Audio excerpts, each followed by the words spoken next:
Kata baginda Nabi Muhammad sallallahu alaihi wasallam di dalam satu hadis, an Ibn Abbas qala Rasulullah sallallahu alaihi wasallam, laisa minna man lam yarham saghirana wa yuwaqqir kabirana wa ya'mur bil ma'ruf wa yanha 'anil munkar.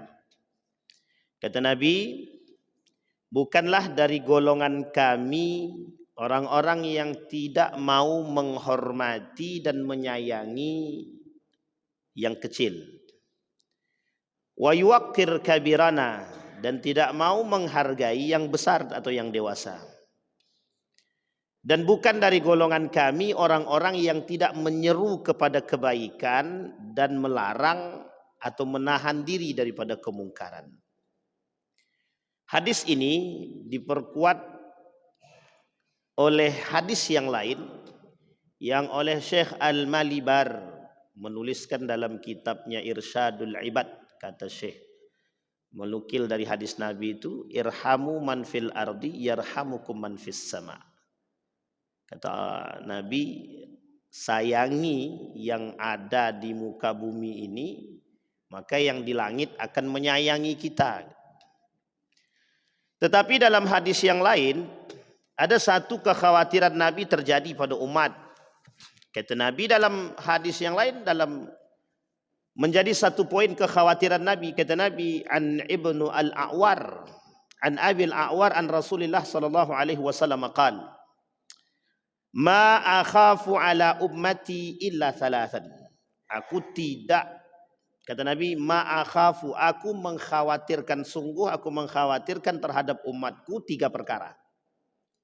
Ada tiga perkara yang dikhawatirkan Nabi terhadap umatnya, baik di akhir zaman ataupun sekarang.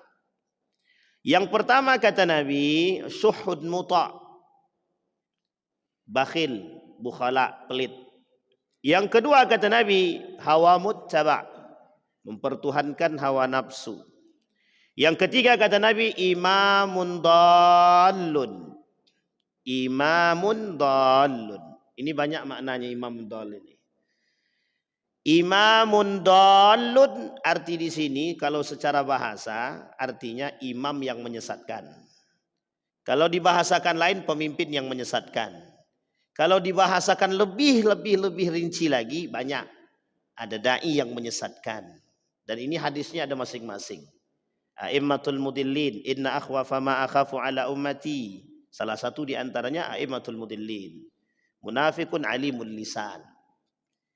Dalam riwayat yang lain, hal ta'rifu man yahdumuddin, kata Umar bin Khattab. Tahukah kalian yang menghancurkan agama? Satu di antaranya imamun dal, pemimpin, imam, ra'i, panutan yang menyesatkan. Kalau kita berbicara fenomena pemimpin yang menyesatkan, itu adalah fenomena fakta yang bisa Bapak Ibu temukan. Ada mursyid, pemimpin, atau apalah, ketua kelompok, ketua geng gitu. Misal contoh, ada ketua geng, anggaplah geng motor misalkan. Ketua geng motor nih ngajak minum khamar, kira-kira menyesatkan nggak tuh? Menyesatkan nggak? Oh, enggak Ustadz, itu garis lurus itu. Nah, itu yang lurus tuh yang jadi bengkok namanya. Kemudian ada, ini lagi viral nih, ada seorang dai, karena heboh dia di Facebook itu, di media sosial itu. Jadi dai, tapi dia boleh ciuman dicium tangannya sama perempuan. Jadi boleh dia kasih pipinya untuk dicium sama perempuan. Tapi ini dai ya. Memang tidak di Sumatera ini, memang ada di Jawa juga gitu. Tapi ini lagi rame. Mungkin dapat teguran dari Majelis Ulama Indonesia sehingga dia melakukan klarifikasi. Terlepas dari persoalan klarifikasi, ada seorang dai juga di media sosial. Dia bilang begini, ketika dia ngerokok, buah kata dia, setiap hisapan rokok mengantarkan ke surga. Kira-kira pakai akal sehat kita nih. Rokok tuh hukumnya haram atau makruh itu? Rokok hukumnya haram atau makruh? Mesti ada yang bilang makruh, yang haram. Ada enggak yang bilang halal itu? Enggak ada. Jadi orang senang dibenci sama Tuhan gitu. Jadi dibenci sama Tuhan tuh senang. Kalau Muhammadiyah bilang haram, NU ada dua. Tahun berapa itu NU bilang haram, kemudian udah jadi makruh sekarang. Entah kebalik dalam Bahsul Masail itu.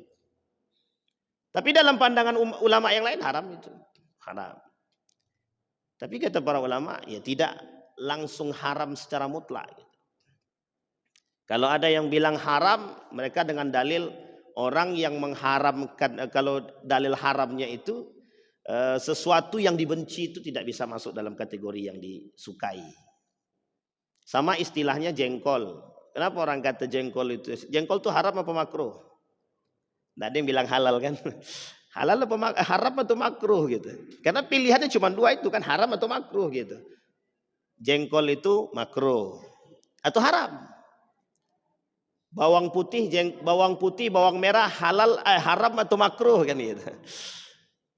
Jadi ada dampak. Ini sebenarnya kemakruhan dan keharaman itu bukan terletak pada itunya, termasuk persoalan rokok dan lain sebagainya.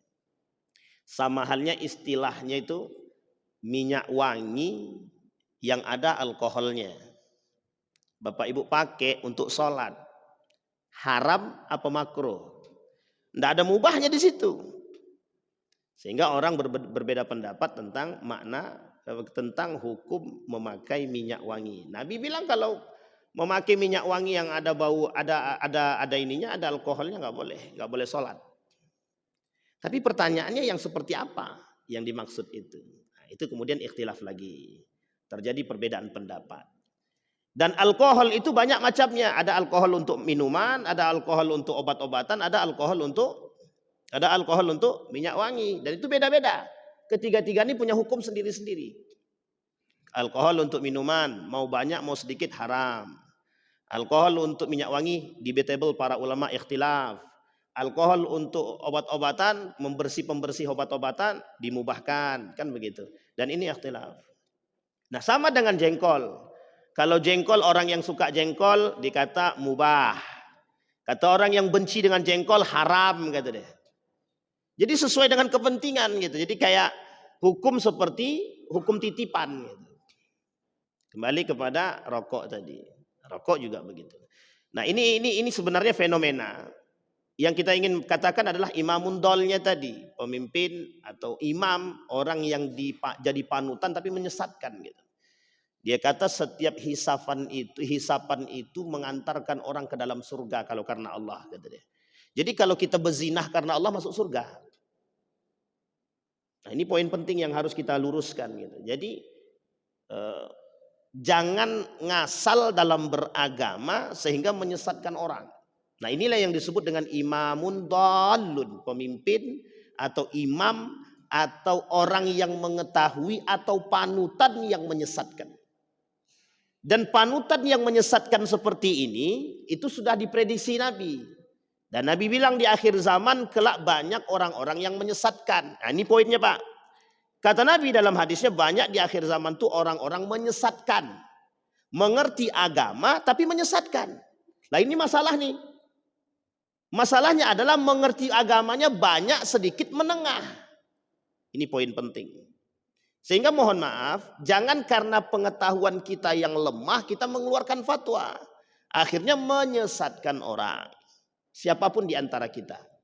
Makanya kata seorang ulama itu yang paling aman dan tepat itu adalah ketika Anda berbicara, kemukakan pendapat siapa dari para kalangan para ulama. Biar Anda nggak ngaco. Makanya jangan salah ketika ada orang tiba-tiba keluar kemudian mengeluarkan fatwa. Inilah yang disebut dengan imamun dhalun. Contoh yang lain, kasus yang kemudian di media juga. Ada seorang dianggap sebagai pemuka agama, air ludahnya itu berkah. Jadi setiap yang diludahi dapat berkahnya gitu. Jadi kita ini sekarang disesatkan dengan model begini aja ini sudah. Jadi sulit. Tapi mohon maaf ya, pengikutnya banyak gitu. Pengikutnya ini ada. Justru yang garis-garis lurus itu tidak punya pengikut gitu loh. Yang garis-garis bengkok ini karena dia mungkin gini, kalau bahasa Gus Dur itu bukan Gus Dur, apa namanya? MH Ainun Najib Cak Nun itu Islam garis lucu katanya. Islam garis lucu. Lucu, Pak. Memang betul lucu. Dan itu kita temukan sekarang gitu. Kok tidak kita temukan pada dahulu gitu. Kenapa kok sekarang? Nah, ini yang tadi pagi kami sampaikan bahwa du'aful ilmi atau raf'ul ilmi. Dicabutnya ilmu, yathbutul jahlu, tersisa orang-orang bodoh. Orang-orang bodoh ini diklasifikasi oleh para ulama. Satu, memang tidak punya ilmu. Yang kedua, tidak punya ilmu tapi sok punya ilmu. Yang ketiga, punya ilmu tapi pura-pura tidak berilmu. Yang keempat, punya ilmu tapi tidak dipakai ilmunya. Nah, ini kan klasifikasi kayak gini bodoh semua. Yang paling baik itu apa? Berilmu, beriman, mengamalkan. Itu yang paling penting. Nah sekarang kata Nabi di akhir zaman sudah saatnya orang berilmu itu menampakkan diri. Makanya hari ini, mohon maaf, hari ini banyak para alim ulama muncul. Yang betul-betul pakar di bidangnya muncul dia. Dengan media mereka masing-masing. Ada Gus Baha, ada Gus Koyum, ada kiai-kiai yang lain, Kiai Mustafa, dan lain sebagainya. Mereka muncul. Kenapa? Karena kata Nabi di akhir zaman itu kesesatan merajalela. Kalau orang pintar berilmu beriman tidak muncul, kesesatan makin jadi. Nah, sama istilahnya ketika kita kembalikan ke poin yang ingin kita bahas. Itu kata Nabi dalam hadisnya begini. Kelak kata Nabi, mereka salah satu bentuk kesesatan para imam itu la yungkiru al munkar. Mereka tidak mengingkari kemungkaran. Para imam tidak mengingkari kemungkaran. Para pemimpin tidak mengingkari kemungkaran. Kalau sekarang ini mengingkari kemungkaran atau tidak? Masih mengingkari, tapi tetap dilakukan. Itu aja bedanya. Yang nanti akan terjadi itu poin kedua. Tidak mengingkari kemungkaran. Kalau sekarang tahu itu kemungkaran tapi dikerjakan. Itu sekarang. Nah tahapan berikutnya, kemungkaran yang tadi tidak diketahui, tidak diakui sebagai kemungkaran. Justru dianggap sebagai hal yang biasa. Nah poin ini nanti akan sampai. Makanya bahasa Nabi dalam hadisnya, la ya'riful khaira. Mereka tidak paham dengan kebaikan. Bukan berarti mereka tidak tahu kebaikan itu ada. Tapi mereka tahu kebaikan tidak mereka lakukan. Nah ini yang poin penting. Maka bahasa Nabi, imamun dhalun. Pemimpin yang menyesatkan. Bahasa imamun dalun ini itu sebenarnya bahasa sederhana. Kalau kita istilahkan seorang imam, kita ambil contoh yang tadi, Pak Imam kita. Ketika Pak Imam baca Al-Fatihah, semua tenang. Ketika kalimatnya waladhdallin, semua bilang amin gitu. Itu kan dalam lisan.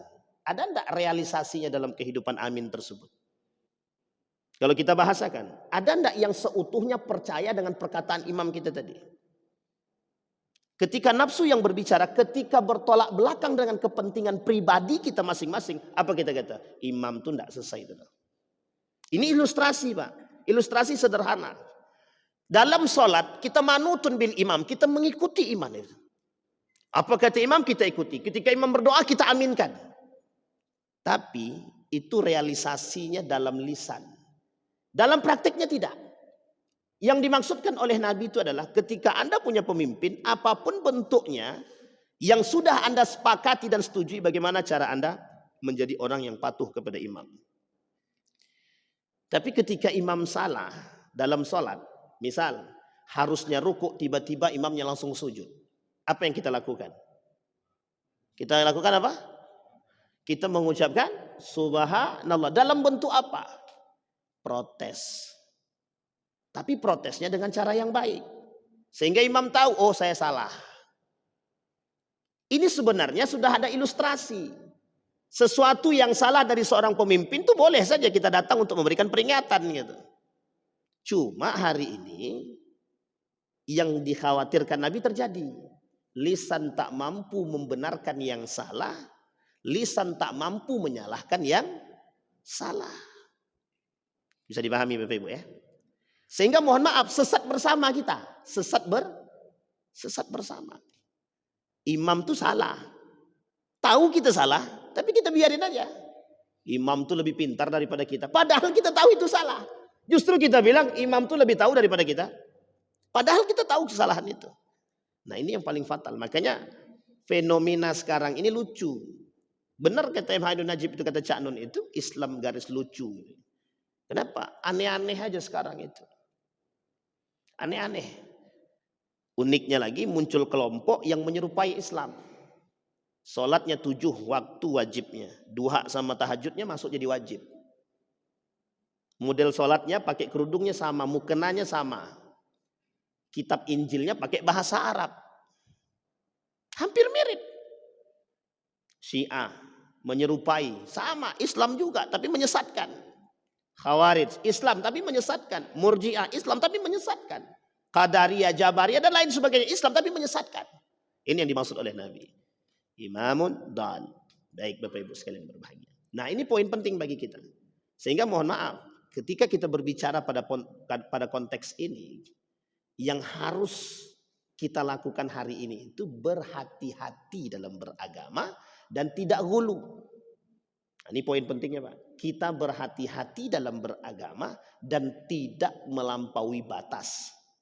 Jadi kalau kita melampaui batas dalam beragama, berlebihan dalam beragama, dikhawatirkan kita menjadi orang yang menyesatkan orang lain. Makanya Allah bilang dalam Al-Quran itu begini, la taghlu fi dinikum, jangan kalian berlebihan dalam beragama. Beragama tidak boleh. Jadi kalau berlebihan dalam beragama itu tidak dibenarkan. Nah Bapak Ibu sekalian yang berbahagia, itu Nabi bilang. Makanya belajar agama kalau tidak pakai guru menjadi masalah. Belajar agama pakai Google makin masalah. Nah sekarang ada salah satu alternatif yang canggih tapi potensi besar menyesatkannya jauh lebih jauh. Namanya AI. Artificial Intelligence. Nah, ini yang tua-tua perlu tahu. Atu-atu juga harus tahu. Betapa mudahnya AI ini untuk menyesatkan. Nah, referensi anak zaman sekarang ada 2. ChatGPT, satu lagi Artificial Intelligence. Kedua-duanya teknologi. Teknologi. Dan itu sangat mudah menyesatkan. Sangat mudah menyesatkan. Kita ambil contoh. Ketika kita berbicara persoalan Islam, tidak seutuhnya AI itu menampilkan hal yang benar. Tapi dicampur adukkannya sekian banyak itu. Anda tinggal pilih yang mana. Loh ini masalah Pak. Kalau yang kita pilih Syiah makin kacau kita. Tapi kalau kita pilih yang lain. Kalau kita tidak punya. Ini masalahnya. Makanya perkembangan teknologi kalau tidak dibarengi dengan akhlak dan ilmu yang mapan hancur deh. Makanya kata Gus Baha itu hati-hati dengan ulama Google. Karena ada dai Google. Sebelum datang dia buka Google dulu gitu. Bisa dipahami maksudnya Bapak Ibu ya? Nah, potensi menyesatkan tuh di situ. Kita sebagai masyarakat bagaimana Ustaz? Kita sebagai masyarakat yang pertama yang harus kita kedepankan, yang pertama hati yang bersih. Hati yang bersih. Ini penting bagi jamaah, bagi kita semua, hati yang bersih. Kenapa saya katakan begini? Karena hari ini kita melihat jamaah itu per kelompok. Ini ustadku, yang sono ustad lo. Mohon maaf, jangan dikira orang yang seperti ini, yang suka begini, itu punya potensi masuk surga. Dan punya potensi masuk neraka. Kenapa? Menganggap diri paling benar. Hati-hati, ini timbul perpecahannya di sini nih, di sini. Itu ustadz lo, yang sono ustadz gua. Ketika kedua-duanya datang, berantem. Dan ini terjadi. Ada seorang ulama menyampaikan tentang fikih. Ternyata pandangan ulama tersebut disampaikan dengan cara yang tidak terlalu valid atau tidak terlalu gamblang untuk diterima. Sehingga kalau bahasa kita ini ngambang. Kita ambil contoh, ini kasus barusan tadi pagi, tadi sore nih. Tadi sore kasusnya tadi begini. Ada jamaah bilang, Ustadz, bingung saya Ustadz zaman sekarang nih, katanya. Entah mana yang betul katanya. Apa begitu Bu? Saya bilang. Tadi kata Ustadz itu, yang sholat di depan Ka'bah memandang Ka'bah tak sah sholatnya katanya. Yang satu lagi bilang sholat menghadap Ka'bah lebih sunnah daripada menghadap ke lantai gitu deh, tempat sujud gitu deh. Sekarang ibu ikut yang mana? Saya bilang begitu. Enggak ikut saya dua-duanya Ustaz nih. Enggak ikut apa enggak sholat? Ya itu juga lah Pak Ustaz kata dia gitu. Sampai di sini paham Pak. Bisa dipahami sampai di sini. Itu dampak daripada penyampaian ini yang mohon maaf. Ini berakibat dalun tadi, sesat dan menyesatkan. Padahal persoalan ini itu ikhtilaf. Gara-gara ikhtilaf kita justru memasukkan orang ke dalam neraka. Dan kita katakan bahwa ini tidak sah dan ini ditolak. Padahal mau menghadap ke bawah, mau hadap kiblat, kedua-duanya benar. Coba bayangkan. Kasus suami istri mau cerai hanya gara-gara lutut sama tangan duluan. Dalam sujud, ketika mau sujud itu dari i'tidal. Ini mana duluan? Habis ruku i'tidal, habis i'tidal dia mau sujud. Mana duluan? Lutut duluan atau kaki duluan? Maaf, lutut duluan atau tangan duluan? Bapak Ibu pilih mana? Tangan duluan atau kaki duluan? Datang suami istri ke rumah, Pak, kami mau cerai Ustaz, kata dia. Kenapa cerai? Suami aku tidak sunnah, kata dia. Astagfirullahaladzim. Persoalan apa yang bisa kita menyebabkan kita sebegitu mudahnya terpecah itu? Karena kita belajarnya nggak baik. Yang kedua, hati kita belajar nggak bersih. Kalau ustadz itu yang datang, hati kita mudah menerima. Tapi karena dalam otak kita, dalam benak kita sudah kita katakan kalau ustadz itu yang datang tidak baik, aku tidak mau dengar. Akhirnya apa? Ada unsur kebencian dalam hati. Loh, Anda mau belajar agama atau mau membenci? Itu pertanyaan pertama. Yang harus dibenarin itu dulu. Kalau sudah kita benarin hati, siapapun yang datang memberikan kajian, itu akan menjadi poin bagi kita. Jika sejalan dengan apa yang kita pahami dalam konteks kebenaran, dia akan bisa kita ikuti. Tapi kalau tidak sejalan, jangan cepat-cepat menghakimi. Cari dulu kebenarannya dan jangan justifikasi. Apa kata ibu tadi yang bertanya sama saya?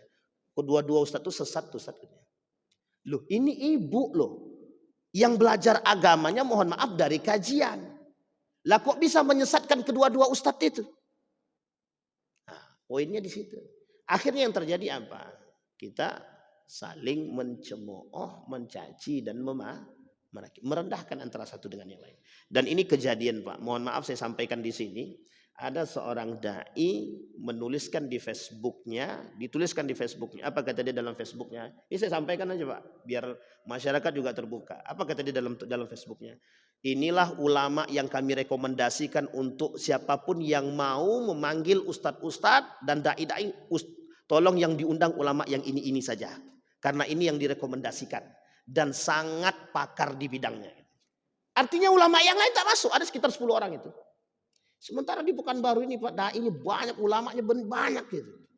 Dan saya lihat di antara sekian banyak itu Ustaz Mustafa nggak masuk. Dari 10 itu Ustaz Mustafa nggak masuk. Saya bilang ini kebencian atau apa? Sampai di sini bisa dipahami.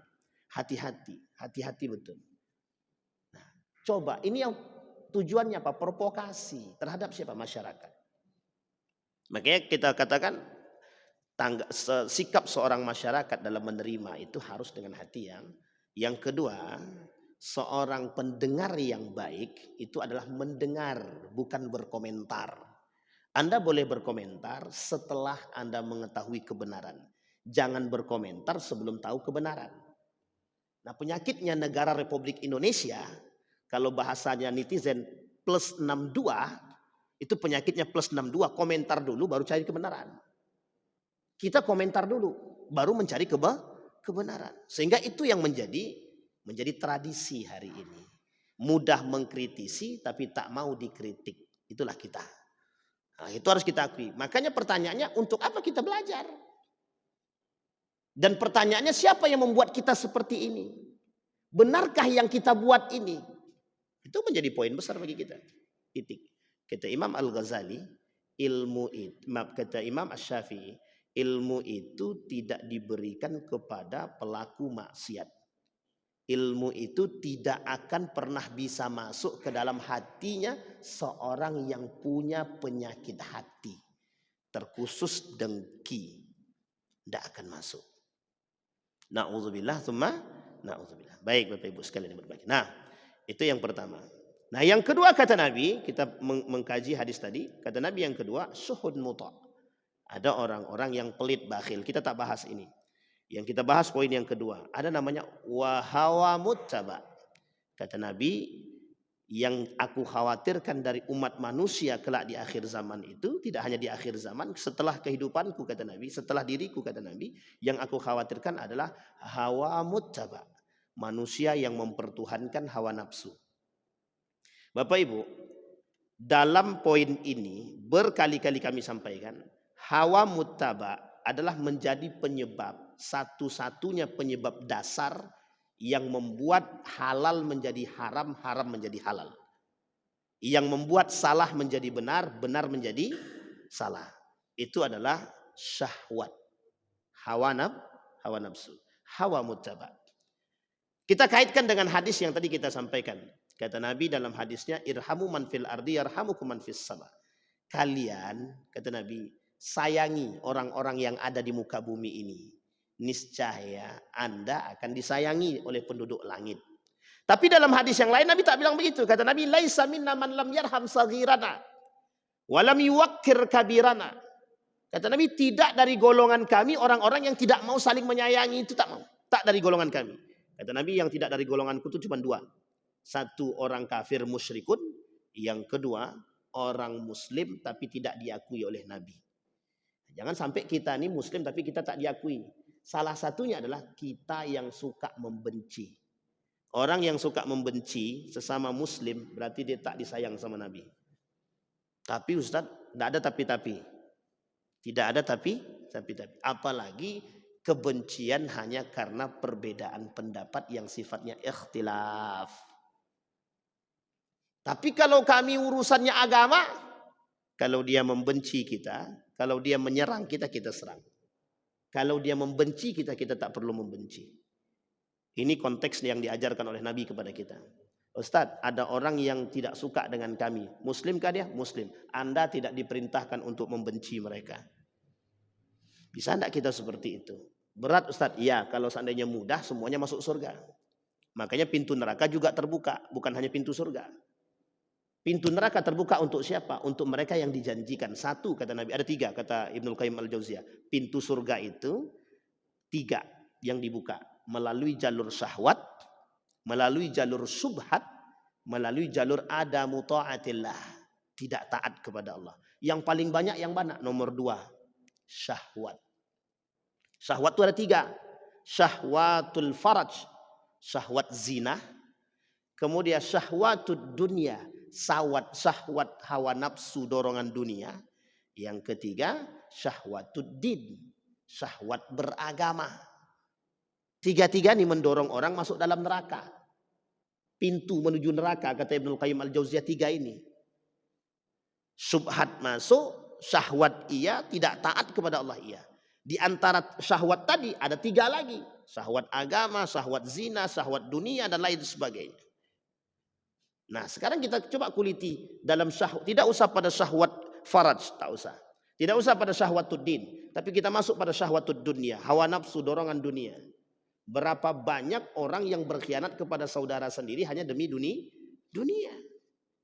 Makanya bahasa Nabi, laisa minna man lam yarham saghirana wa lam yuwaqqir kabirana. Tidak dari golongan kami orang-orang yang tidak mau menyayangi baik tua ataupun muda.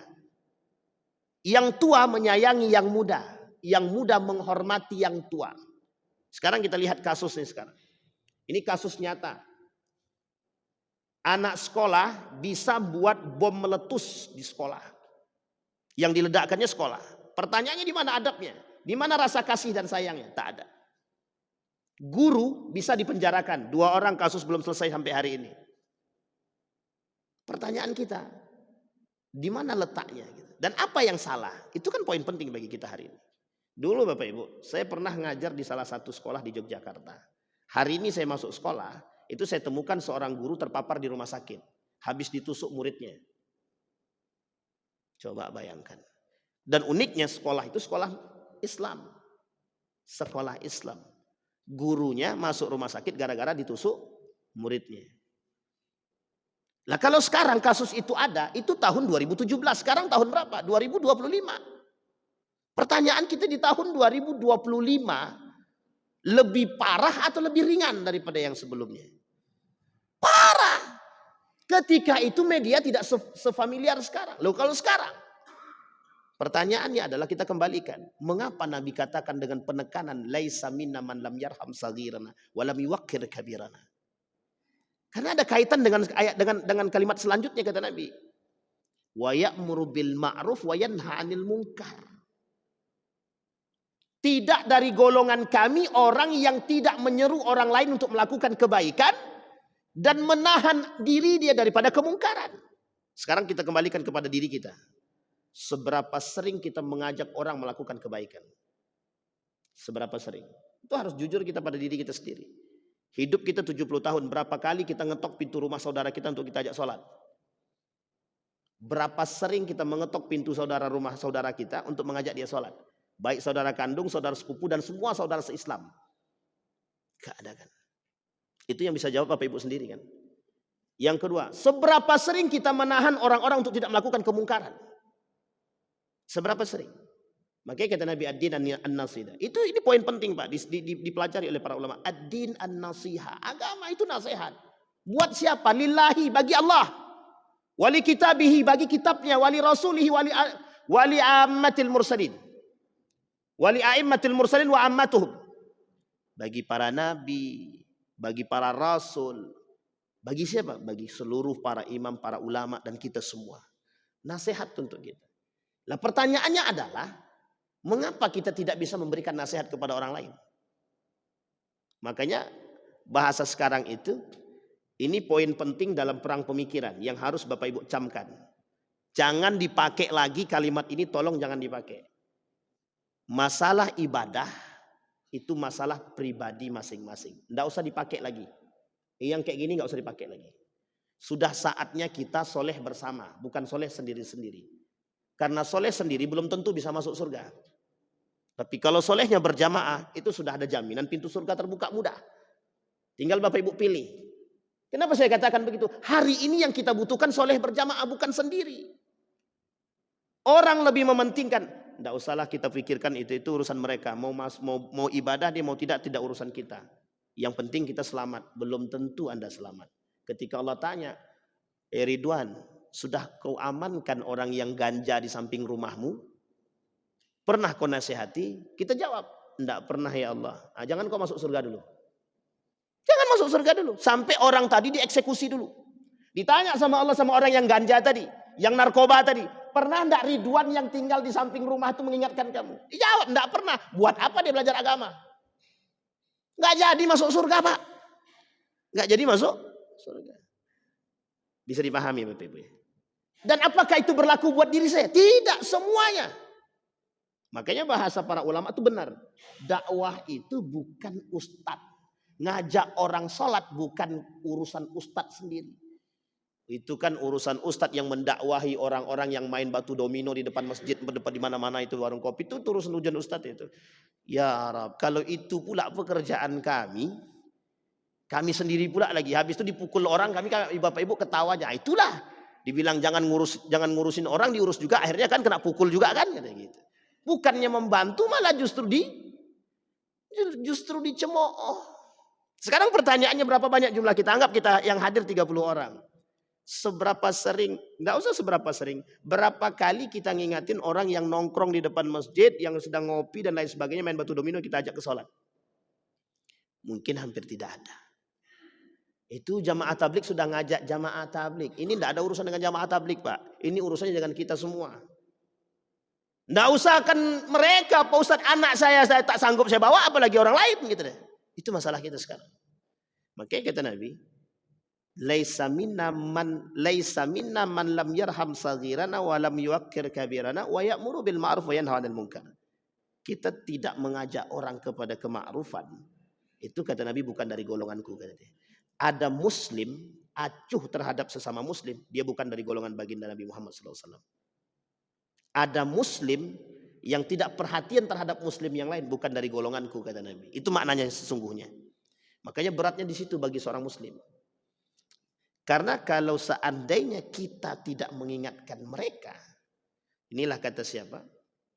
Kata Kunto Wijoyo itu, sudah tidak saatnya umat muslim itu solehnya sendiri. Maka saatnya hari ini kita soleh berjamaah. Kalau kita bersama-sama kuat kita. Dan harus Bapak Ibu pahami, jangan kita cuma pahamnya pokoknya sholat berjamaah itu penting. Tidak.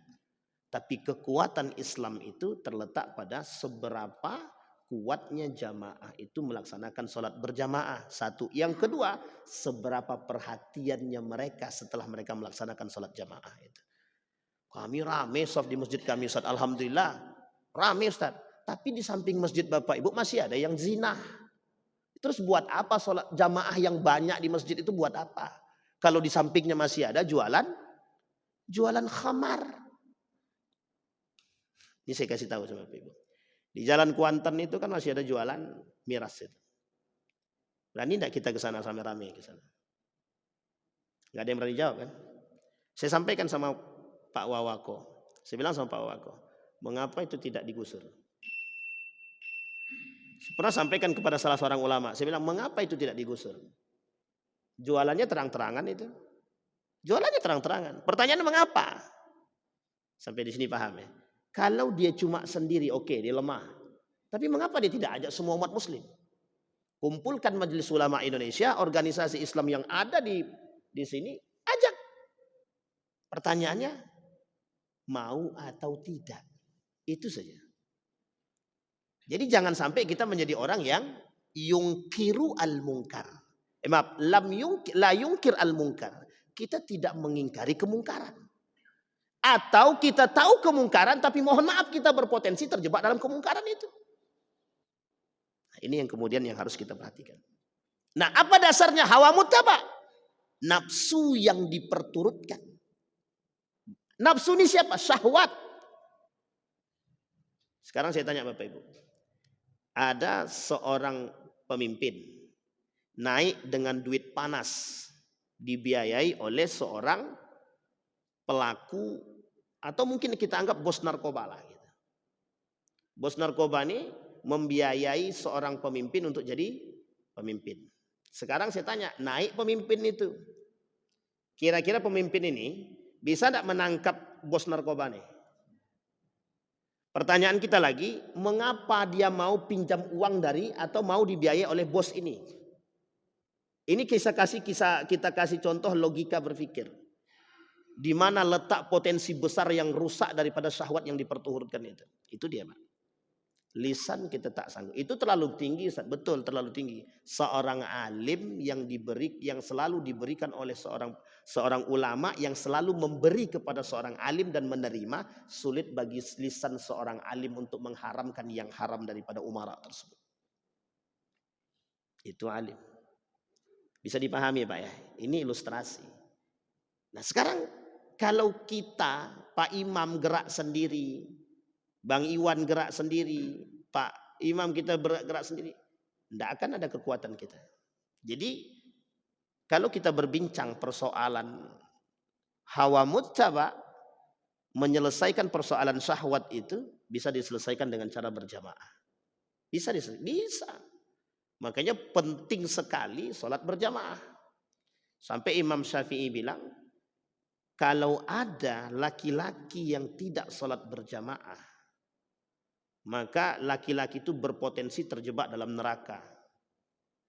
Coba bayangkan. Meskipun tidak disepakati oleh semua para ulama, mazhab yang lain. Tapi mengapa potensi sholat berjamaah itu dinilai begitu besar? Karena mohon maaf, untuk mengatasi persoalan kemungkaran itu bisa diatasi dengan berjamaah.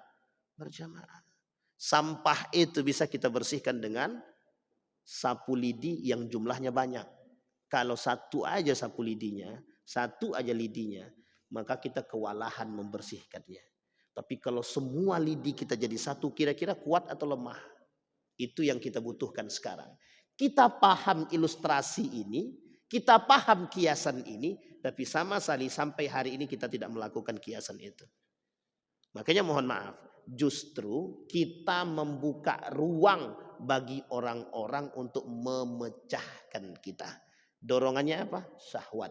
Dorongannya apa? Hawa nafsu. Bisa dipahami Bapak Ibu? Baik. Ini baru satu.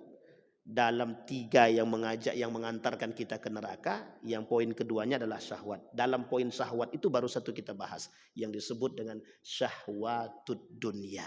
Belum syahwat faraj, belum syahwat din, yang juga berpotensi besar membuat penyimpangan agama yang terjadi dalam diri kita. Maka kita kembalikan sebelum kita tutup Bapak Ibu, kita kembalikan kepada hadis Nabi. Laisa minna man lam yarham saghirana.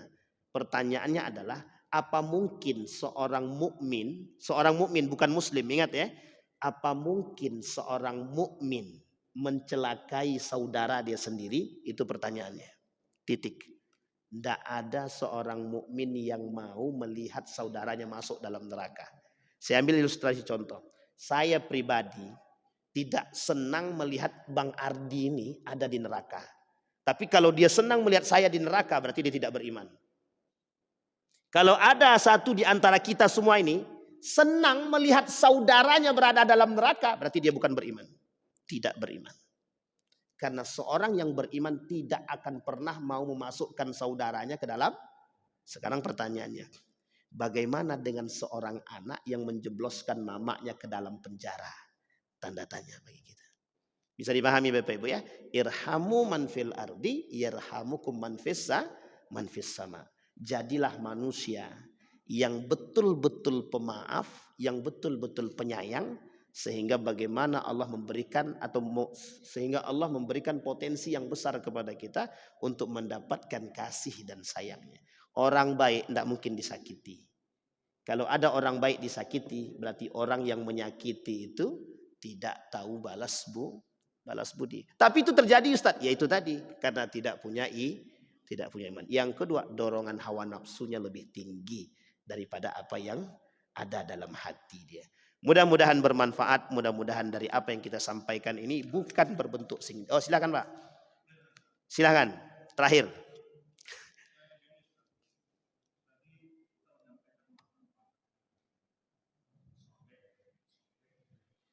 Soleh berjamaah ya, oke.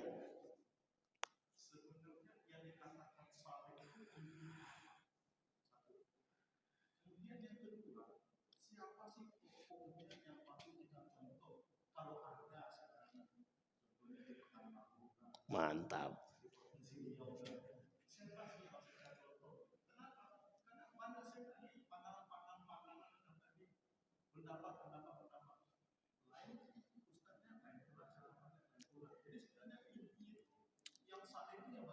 Baik. Pertanyaannya berat dan cenderung untuk subjektif. Tapi tidak masalah. Yang pertama, soleh itu bagaimana? Kata guru saya, iman, ilmu, amal. Iman, ilmu, amal. Ada orang beriman tapi tak berilmu, cenderung untuk disesatkan. Ada orang berilmu tapi tidak beriman, menyesatkan. Tadi disesatkan, ini menyesatkan. Berarti yang paling komplit yang mana? Ilmu, iman, amal. Ada orang berilmu dan beriman tapi tak mengamalkan. Nah, kaitannya 3 ini. Ilmu, iman, amal harus ada dalam diri kita. Ini yang disebut dengan soleh. Mohon maaf Bapak Ibu. Ada enggak Bapak Ibu temukan ada orang berilmu tapi tak berakhlak? Ada ya? Ada enggak orang beriman tapi tak berilmu? Ada. Sekarang kita cari tahu. Ada enggak orang yang 3-tiganya ada? Berilmu dia, beriman dia, mengamalkan dia. Baik, kita kerucutin lagi. Sekarang pertanyaannya, standarnya sudah kelihatan ya Pak ya? Ilmu, iman, amal. Sekarang kita lihat dalam Al-Quran. Orang yang soleh itu yang bagaimana? Orang yang soleh itu standarnya bagaimana? 1. Orang yang lisannya terjaga, adab. Ini kita ambil yang paling simpel saja. Orang yang lisannya terjaga. Kalau lisannya terjaga, berarti perbuatan yang lain terjaga. Pertanyaannya adalah bagaimana cara dia menjaga? Apa yang dia lakukan agar bisa menjaga lisannya? Iman. Sebagai bentuk kontrol. Pertanyaannya, dari mana dia bisa menumbuhkan iman dia? Bisa mengontrol syahwat dia, yang mengontrol lisannya? Ilmu. Pertanyaannya ketika dia tidak menjalankan, pertanyaan ketika lisannya tidak mencemooh, tidak mencaci, tidak memaki, tidak menjelekkan yang lain. Pertanyaannya adalah, apakah dia sudah mengamalkan iman dia? Ilmu dia? Sudah. Sekarang pertanyaannya muncul. Siapa tokoh yang tidak mencaci? Siapa tokoh yang tidak memaki? Siapa tokoh yang tidak mau menyakiti sesama? Kalau kita bicara seperti ini konteks yang umum, mayoritas misalkan. Kita ambil contoh sederhana saja. Ini mau tidak mau kita akui aja. Misal, sekarang ini yang hidup adalah ada namanya Ki Haji Bahauddin. Ada namanya Gus Baha. Bapak Ibu boleh lihat, kita bukan dalam tolak ukur sederhana ya. Ini jangan karena dia sederhana sekali Ustadz, itu seolah orangnya belum tentu. Tapi kalau sudah ilmu iman dan amalnya berbuat, itu jelas Pak, standar solehnya di situ. Ada nih, mohon maaf Pak, saya sampaikan aja, ada orang berilmu, beragama tapi tetangganya sakit dia tak mau tahu. Nggak bisa Pak, itu nggak iman, itu nggak iman. Makanya berat menjadi orang berat sangat, kalau mudah itu pintu surganya banyak gitu. Baik, sekarang kita contoh itu. Ada namanya Gus Baha.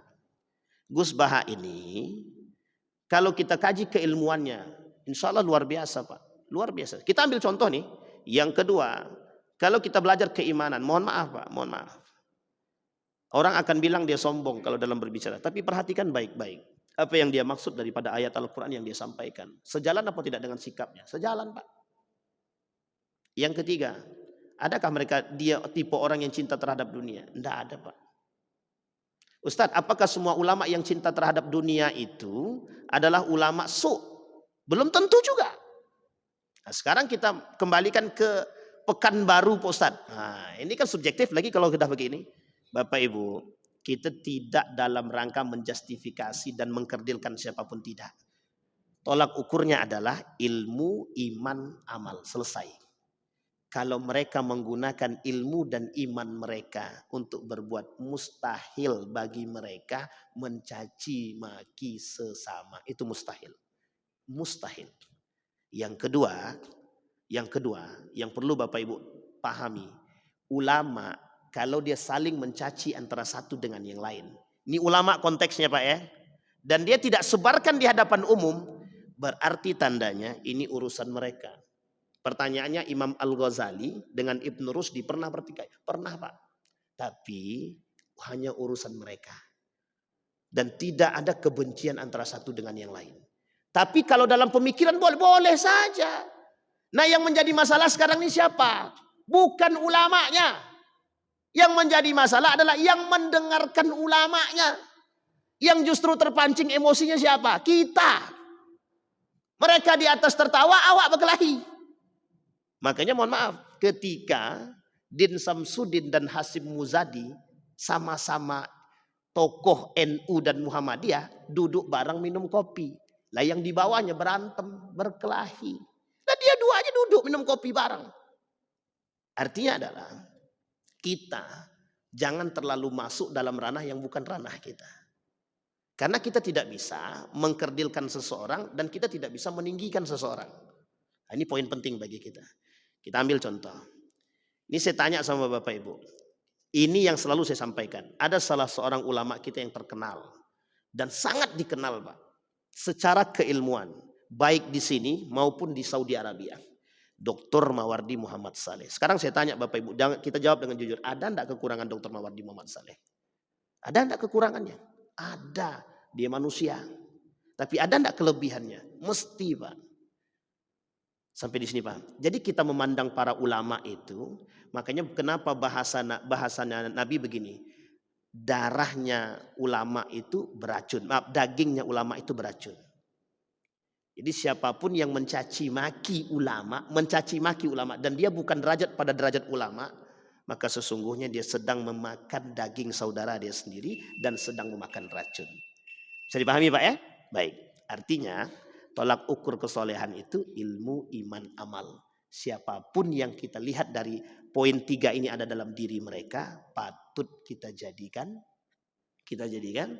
panutan. Jangan kita yang ikut-ikutan membenci. Kalaupun bisa kita mendamaikan, itu lebih baik. Maka Bapak Ibu, mudah-mudahan dari poin ini kita bisa saling mendamaikan antara satu dengan yang lain. Dan kita tidak usah terlalu terjerumus jauh dalam persoalan yang memang bukan ranahnya kita. Insya Allah, Allah tunjukkan jalan terbaik bagi kita semua. Fa'tabiru ya ulil absar la'allakum tuflihun. Assalamualaikum warahmatullahi wabarakatuh.